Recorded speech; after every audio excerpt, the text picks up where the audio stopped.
ocasión, interrumpimos la programación con noticias de última hora. Un ataque militar estadounidense acaba de sacudir a Venezuela, lo que ya se perfila como la intervención más grande en América Latina en décadas.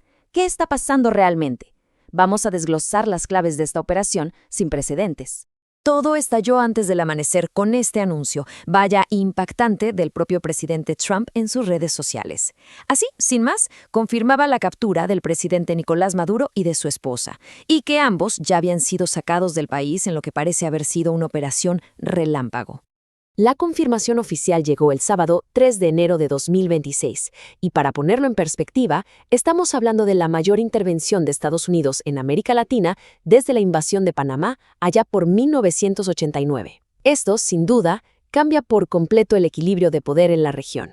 Mientras tanto, los primeros informes que llegaban desde Caracas pintaban un escenario de caos total.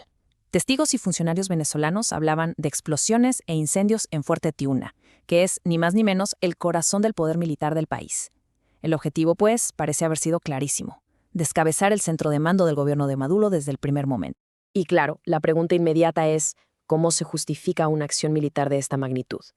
Bueno, la administración Trump ha sido muy cuidadosa en enmarcar la operación de una forma muy específica.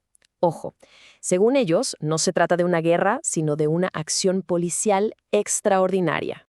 A ver, todo este argumento se sostiene sobre una acusación federal que data de 2020.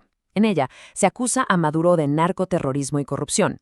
Se le señala como el líder del llamado Cartel de los Soles, una supuesta red de altos funcionarios venezolanos dedicada a inundar Estados Unidos de cocaína. De hecho, había una recompensa de $50 millones por su captura.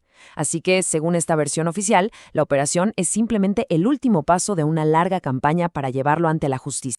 Pero, como era de esperarse, esta explicación no ha convencido a muchos analistas internacionales. Y es que aquí es donde empiezan las dudas, ¿no? ¿De verdad la lucha contra el narcotráfico justifica por sí sola una intervención militar a esta escala? Y aquí es donde la cosa se pone realmente interesante. Cuando uno contrasta la justificación oficial con los datos, bueno, hay contradicciones muy fuertes. Por un lado, la Oficina de las Naciones Unidas contra la Droga y el Delito es clara: Venezuela no es un país productor de cocaína. Y por otro, un informe reciente de la mismísima DEA, la Agencia Antidrogas de Estados Unidos, pone el foco en las rutas que pasan por Ecuador, Centroamérica y México, dándole muy poco peso a Venezuela. Ok, entonces, si la versión del narcotráfico parece tener huecos, ¿qué otra cosa podría haber detrás? Pues muchos analistas coinciden en que la motivación más poderosa no está en la superficie, sino muy, muy por debajo del suelo venezolano. Y aquí está la cifra clave, una cifra que lo cambia todo: 300.000 millones. Esa es la cantidad de barriles de reservas probadas de petróleo que tiene Venezuela. Son las más grandes del mundo. Para que nos hagamos una idea, estamos hablando de casi el 17% de todo el petróleo conocido en el planeta. Y esta tabla lo ilustra perfectamente. Vean la magnitud de la riqueza petrolera de Venezuela. Supera a gigantes como Arabia Saudita y deja muy pero muy atrás a potencias como Rusia y los propios Estados Unidos. Es, sin lugar a dudas, un activo estratégico de primerísimo nivel global.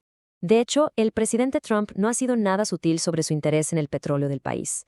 Con esta frase, que ha repetido en varias ocasiones, no solo deja claro el interés económico, sino que lo enmarca como algo que les fue quitado y que, por lo tanto, debe ser recuperado. Pero ojo, que la riqueza no termina en el petróleo. El subsuelo venezolano es un auténtico tesoro. Tiene enormes depósitos de oro, de coltán y, un punto crucial, de tierras raras.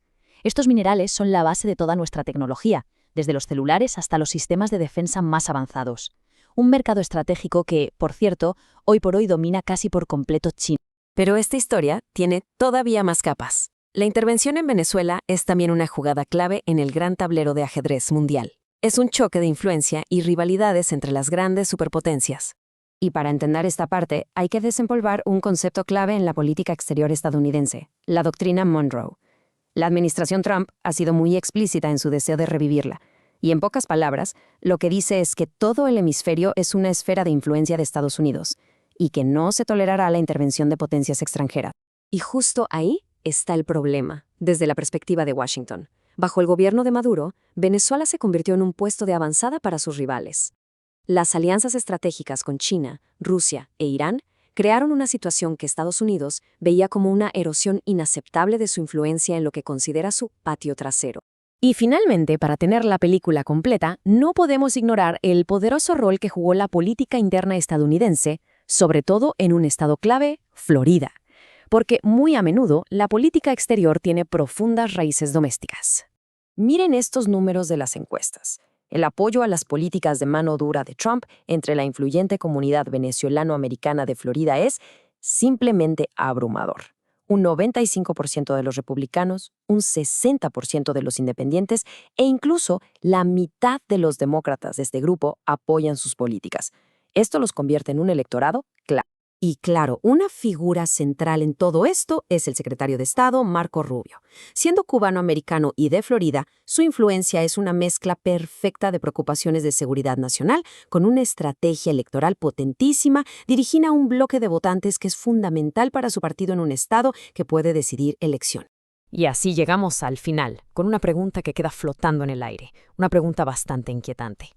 Con tantos intereses en juego, las drogas, el petróleo, la geopolítica, los votos en Florida, ¿queda realmente espacio para que los propios venezolanos decidan su futuro?